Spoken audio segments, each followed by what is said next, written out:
নমস্কাৰ আজি দেশৰ লগতে ভাৰতৰ বিভিন্ন প্ৰান্তৰ পৰা কেইবাটাও গুৰুত্বপূৰ্ণ খবৰ যুগুত কৰা হৈছে তাৰে ভিতৰত প্ৰথমটো খবৰেই হৈছে এটা বহুতেই বেছি গুৰুত্বপূৰ্ণ খবৰ অৱশেষত যোৱাকালিৰ দিনটোত দাখিল কৰা হ'ল জুবিন গাৰ্গৰ ঘটনাৰ চাৰ্জশ্বীট আৰু সেই চাৰ্জশ্বীটত কাক দোষী হিচাপে সাব্যস্ত কৰা হৈছে এটো যে তথ্য জনাম ফুল স্ক্ৰীনৰ জৰিয়তে পুনৰ জনাইছো অৱশেষত যোৱাকালিৰ দিনটোত দাখিল কৰা হ'ল জুবিন গাৰ্গৰ ঘটনাৰ তদন্তৰ চাৰ্জশ্বীট কামৰূপ মহানগৰ মুখ্য ন্যায়িক দণ্ডাধীশৰ আদালতত চাৰ্জশ্বীট দাখিল কৰা হৈছে ইতিমধ্যে যোৱাকালিৰ দিনটোত প্ৰায় ৩৫০০ পৃষ্ঠাৰ চাৰ্জশ্বীট দাখিল কৰিছে ইতিমধ্যে SITয়ে ১৮/২৫ নং গোচৰৰ চাৰ্জশ্বীট দাখিল কৰিছে SITৰ দলে আৰু সেই চাৰ্জশ্বীটক লৈ ইতিমধ্যে মুন্না প্ৰসাদ গুপ্তাই সম্বোধন কৰিব যিকোনো মুহূৰ্তত সংবাদমেল লগতে অভিযোগনামাখন জমা দিলেও ৰাজহুৱা হোৱাৰ সম্ভাৱনা একেবাৰে ক্ষীণ প্ৰামাণিক প্ৰতিলিপিৰ বাবে অপেক্ষা কৰিব লাগিব আগন্তুক সোমবাৰলৈ যিহেতু শুক্ৰবাৰৰ পাছত শনি আৰু দেওবাৰে আদালত বন্ধ থাকিব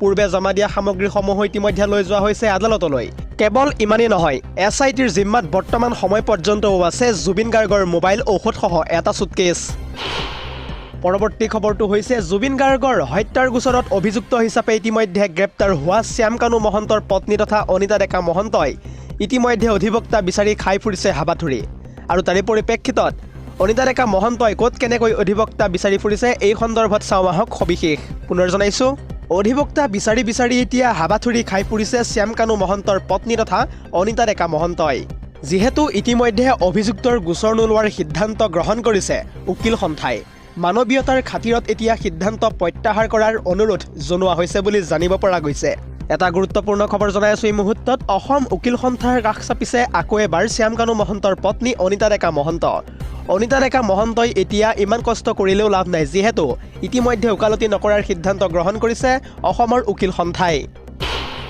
পৰৱৰ্তী খবৰটো হৈছে আন এটা বহুতেই বেছি গুৰুত্বপূৰ্ণ খবৰ কিয়নো এবাৰ পাকিস্তানৰ সৈতে লিংক থকা এগৰাকী তেজপুৰৰ জ্যোতিকা কলিতা নামৰ যুৱতীক গ্ৰেপ্তাৰ কৰিছে ইতিমধ্যে আৰক্ষীয়ে আৰু সেই যুৱতীগৰাকীৰ লগত পাকিস্তানৰ সৈতে কি সম্পৰ্ক আছে চাওঁ আহক আমাৰ এই এক্সক্লুচিভ প্ৰতিবেদন পুনৰ জনাইছো এইবাৰ ৰাজ্যত সংঘটিত হৈছে এক ভয়ংকৰ ঘটনা অসমৰ মহিলাৰ সৈতে আছে এইবাৰ পাকিস্তানৰ সৈতে লিংক তেজপুৰৰ জ্যোতিকা কলিতাৰ লিংক আছে এইবাৰ পাকিস্তানৰ সৈতে পাকিস্তানৰ নাগৰিকৰ সৈতে জানিব পৰা মতে হৈছিল বিয়া জ্যোতিকা কলিতাৰ এটা ডাঙৰ খবৰ জনাই আছো এই মুহূৰ্তত যোৱা 5 ডিচেম্বৰ তাৰিখে ডুবাইৰ পৰা ধনৰ লেনদেনৰ গোচৰত ইতিমধ্যে গ্ৰেপ্তাৰ কৰা হৈছিল জ্যোতিকাক গ্ৰেপ্তাৰৰ পাছতে পোহৰলৈ আহিছে পাকিস্তানৰ সৈতে যোগসূত্ৰৰ কথা তেজপুৰৰ বৰজাৰৰ এটা পৰিয়ালৰ বেংক একাউণ্টৰ জৰিয়তে পাইছিলে ভয়ংকৰ তথ্য আৰু সেই একাউণ্টত সোমাইছিল লাখে বিদেশৰ পৰা অহা ধন তেজপুৰ আৰক্ষীয়ে অনুসন্ধান চলাই অৱশেষত গ্ৰেপ্তাৰ কৰিছে 4জনক একেটা পৰিয়ালৰ জ্যোতিকা কলিতা চিমু দাস জিতু কলিতা আৰু অভিজিত দাসক ইতিমধ্যে গ্ৰেপ্তাৰ কৰিছে আৰক্ষীয়ে মূল অভিযুক্ত তথা জ্যোতিকাসহ বাকী কেইজনক ইতিমধ্যে তেজপুৰ কেন্দ্ৰীয় কাৰাগাৰলৈ প্ৰেৰণ কৰা হৈছে উল্লেখযোগ্য যে যোৱা 25 ফেব্ৰুৱাৰী তাৰিখে এটা পাকিস্তানীৰ সৈতে বিয়াত বহিছিল জ্যোতিকা কলিতা আৰু তাৰ পৰা এতিয়া জব্দ কৰা হৈছে 44খনকৈ ATM সহ 17খন পাছবুকৰ লগতে চেকবুক দৰ্শকসকল আৰু বহুতো গুৰুত্বপূৰ্ণ খবৰ আছে যদিহে আপুনি এতিয়ালৈকে এই ভিডিঅ'টোত লাইক কৰা নাই তেন্তে এতিয়া লাইক কৰি দিয়ক আৰু এনে ধৰণৰ খবৰসমূহ প্ৰত্যেক দিনে পাই থাকিবৰ কাৰণে চেনেলটো সাবস্ক্ৰাইব কৰি কাষতে থকা বেল আইকনটো প্ৰেছ কৰি ৰাখিবলৈ একেবাৰে নাপাহৰিব পৰৱৰ্তী খবৰটো হৈছে আন এটা বহুতেই বেছি গুৰুত্বপূৰ্ণ খবৰ কিয়নো এবাৰ অসমৰ এক জ্বলন্ত ফুপুলা স্বৰূপ পোহৰলৈ আহিছে মাধ্যমিক পৰ্যায়ত আধাতে স্কুল এৰাৰ ক্ষেত্ৰত দেশৰ ভিতৰতে ইতিমধ্যে তৃতীয় স্থান দখল কৰিছে অসমে ৰাজ্যসভাত এনেদৰে এবাৰ উন্মোচিত হৈছে অসমৰ শিক্ষাখণ্ডৰ এক পয়ালগা স্বৰূপ আৰু এই সন্দৰ্ভত সবিশেষ তথ্য জনাবলৈ চেষ্টা কৰিম ফুল স্ক্ৰীনৰ জৰিয়তে পুনৰ জনাইছো ৰাজ্যসভাত এইবাৰ উন্মোচিত হৈছে অসমৰ শিক্ষাখণ্ডৰ এক পয়ালগা স্বৰূপ মাধ্যমিকত স্কুল এৰা শিক্ষাৰ্থীৰ ক্ষেত্ৰত ইতিমধ্যে দেশৰ ভিতৰত তৃতীয় স্থান দখল কৰিছে অসমে মাধ্যমিক পৰ্যায়ত অসমৰ 17.5% ছাত্ৰ ছাত্ৰীয়ে আধাতে সামৰিছে শিক্ষা জীৱন এনেদৰে কেইটিমান মুহূৰ্তৰ পূৰ্বে ৰাজ্যসভাৰ মজিয়াত কেন্দ্ৰীয় শিক্ষা মন্ত্ৰালয়ে দাখিল কৰিছে এই তথ্য প্ৰাথমিক পৰ্যায়তো আধাতে বিদ্যালয় এৰা শিক্ষাৰ্থীৰ ক্ষেত্ৰত অসমৰ অৱস্থা একেবাৰে অতি শোচনীয় কেন্দ্ৰীয় শিক্ষা মন্ত্ৰালয়ৰ তথ্য অনুসৰি প্ৰাথমিক পৰ্যায়ত অসমৰ 3.8% শিশুৱে আধাতে এৰিছে শিক্ষা জীৱন আৰু সেই প্ৰাথমিক পৰ্যায়ত স্কুল এৰা শিক্ষাৰ্থীৰ সংখ্যাৰ ক্ষেত্ৰত ইতিমধ্যে দেশৰ ভিতৰত চতুৰ্থ স্থান দখল কৰিছে অসমে আৰু তাৰে পৰিপ্ৰেক্ষিতত উল্লেখনীয়ভাৱে ৰাজ্য চৰকাৰৰ আধাতে বিদ্যালয় এৰা শিক্ষাৰ্থীৰ সংখ্যা হ্ৰাস বুলি বজাই আহিছে ঢাকঢোল পৰৱৰ্তী খবৰটো হৈছে আন এটা বহুতেই বেছি গুৰুত্বপূৰ্ণ খবৰ, কিয়নো যোৱা 2 বছৰৰ পৰাই জুবিন গাৰ্গৰ সৈতে ভয়ংকৰ পৰিকল্পনা কৰিছিল দুৰ্বৃত্তই। শ্যাম কানু মহন্ত, সিদ্ধাৰ্থ শৰ্মা আৰু শেখৰজ্যোতি গোস্বামীয়ে কেনেদৰে ভুল কৰিছিল জুবিন গাৰ্গৰ লগত, এই সন্দৰ্ভত চাওঁ আহক আমাৰ এই এক্সক্লুচিভ প্ৰতিবেদন। পুনৰ জনাইছোঁ, জুবিন গাৰ্গৰ ঘটনাৰ চাৰ্জশ্বিট দাখিলৰ পিছতে এতিয়া পোহৰলৈ আহিছে আন এক ডাঙৰ খবৰ। প্ৰায় 2 বছৰৰ পূৰ্বৰ পৰাই জুবিন গাৰ্গক হত্যাৰ ষড়যন্ত্ৰ কৰিছিল অভিযুক্তই। চাৰ্জশ্বিটত শ্যাম কানু মহন্ত, সিদ্ধাৰ্থ শৰ্মা, শেখৰজ্যোতি গোস্বামী, অমিতপ্ৰভা মহন্তক ইতিমধ্যে মূল অভিযুক্ত হিচাপে অভিযুক্ত কৰা হৈছে। হত্যা, প্ৰবঞ্চনা আৰু প্ৰমাণ নষ্ট কৰাৰ অভিযোগত দোষী সাব্যস্ত কৰিছে ইতিমধ্যে SITয়ে। কেৱল ইমানেই নহয়, বিত্তীয় খেলিমেলি আৰু প্ৰবঞ্চনা কৰাৰ অভিযোগো এতিয়া অনা হৈছে তেওঁলোকৰ বিৰুদ্ধে। আৰু আহি থকা 16 ডিচেম্বৰ তাৰিখে জুবিন গাৰ্গৰ হত্যাৰ গোচৰৰ প্ৰথমটো শুনানি জনোৱা হ'ব।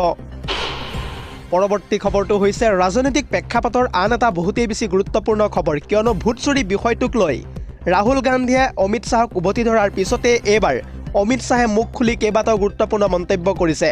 গৃহমন্ত্ৰী অমিত শ্বাহে নেহেৰু, ইণ্ডিয়াৰ পৰা ছোনিয়ালৈকে কেইবাটাও গুৰুত্বপূৰ্ণ মন্তব্য কৰি স্পষ্টভাৱে কয় যে ভোট চুৰি প্ৰসংগত কংগ্ৰেছক উভতি ধৰিছে এইবাৰ গৃহমন্ত্ৰী অমিত শ্বাহে। লোকসভাত ভোট চুৰিৰ সংজ্ঞা নিৰূপণ কৰি মন্তব্য প্ৰকাশ গৃহমন্ত্ৰীগৰাকীৰ। কেৱল ইমানেই নহয়, ভোট চুৰি প্ৰকৃততে কি হয় সেয়া লোকসভাৰ মজিয়াত ইতিমধ্যে ব্যাখ্যা কৰিছে গৃহমন্ত্ৰী অমিত শ্বাহে।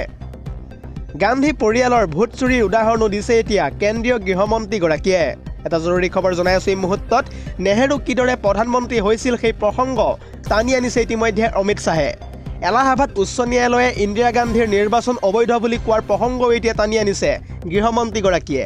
ইয়াৰ উপৰিও ছোনিয়া গান্ধীয়ে নাগৰিকত্ব পোৱাৰ পূৰ্বে ভোটাধিকাৰ পোৱাৰ প্ৰসংগও এতিয়া উত্থাপন কৰিছে গৃহমন্ত্ৰীগৰাকীয়ে। পৰৱৰ্তী খবৰটো হৈছে আন এটা বহুতেই বেছি গুৰুত্বপূৰ্ণ খবৰ। চৰকাৰী ঘৰ নোপোৱাসকলৰ বাবে লৈ আহিছোঁ এই মুহূৰ্তত এটা বিগ ব্ৰেকিং আপডেট, কিয়নো ৰাজ্যত নতুনকৈ আৰু 30 লাখ পৰিয়ালে লাভ কৰিবলৈ গৈ আছে PMAYৰ ঘৰ। আৰু এই সন্দৰ্ভত ইতিমধ্যে মুখ্যমন্ত্ৰী হিমন্ত বিশ্ব শৰ্মাই কি মন্তব্য কৰিছে সবিশেষ তথ্য জনাবলৈ চেষ্টা কৰিম ফুল স্ক্ৰীনৰ জৰিয়তে। পুনৰ জনাইছোঁ, চৰকাৰী ঘৰ নোপোৱাসকলৰ বাবে আহি গ'ল ডাঙৰ খবৰ। ৰাজ্যত আৰু নতুনকৈ 30 লাখ পৰিয়ালে লাভ কৰিবলৈ গৈ আছে PMAYৰ ঘৰ। যিহেতু ইতিমধ্যে আকৌ নতুনকৈ 30 লাখ মানুহে কৰিছে জিঅ' টেগিঙৰ কাম। হয়তো 2 দিনৰ পিছতেই নতুনকৈ প্ৰস্তুত কৰা হ'ব হিতাধিকাৰীৰ তালিকা। আৰু এইবাৰ কোনো দৰিদ্ৰ পৰিয়াল বাদ নপৰে চৰকাৰী ঘৰ লাভ কৰাৰ পৰা। ইতিমধ্যে এই ঘোষণা কৰিছে মুখ্যমন্ত্ৰী ডক্টৰ হিমন্ত বিশ্ব শৰ্মাই। পৰৱৰ্তী খবৰটো হৈছে আন এটা বহুতেই বেছি গুৰুত্বপূৰ্ণ খবৰ, কিয়নো এতিয়াৰে পৰা ক'তোৱে থাকিব নোৱাৰিব অচিনাকি লোক। লগতে উজনিৰ প্ৰায় 2 পৰা 3টাকৈ স্থানত আকৌ চলিবলৈ গৈ আছে উচ্ছেদ অভিযান। আৰু এই সন্দৰ্ভত মুখ্যমন্ত্ৰী ডক্টৰ হিমন্ত বিশ্ব শৰ্মাই কি মন্তব্য কৰিছে সবিশেষ তথ্য জনাবলৈ চেষ্টা কৰিম ফুল স্ক্ৰীনৰ জৰিয়তে। পুনৰ জনাইছোঁ, কোনো কাৰণতে এতিয়াৰে পৰা থাকিবলৈ দিয়া নহ'ব অচিনাকি লোকক। অচিনাকি লোক য'তেই বহিব তাতেই চলিব উচ্ছেদ অভিযান। উজনিৰ আৰু প্ৰায় 2 পৰা 3টাকৈ স্থানত পুনৰ চলিবলৈ গৈ আছে উচ্ছেদ অভিযান। ইতিমধ্যে এই পৰিকল্পনা কৰিছে চৰকাৰে। অচিনাকি লোকক লৈ পুনৰ মুখ্যমন্ত্ৰী ডক্টৰ হিমন্ত বিশ্ব শৰ্মাই মন্তব্য কৰি কয় যে অচিনাকি লোকৰ ক্ষেত্ৰত সজাগ হ'ব লাগিব ৰাইজ। চৰকাৰে অকলে অসমখনক কেতিয়াও সুৰক্ষিত কৰিব নোৱাৰে। সকলোৰে অৱদান আগবঢ়াব লাগিব এই ক্ষেত্ৰত।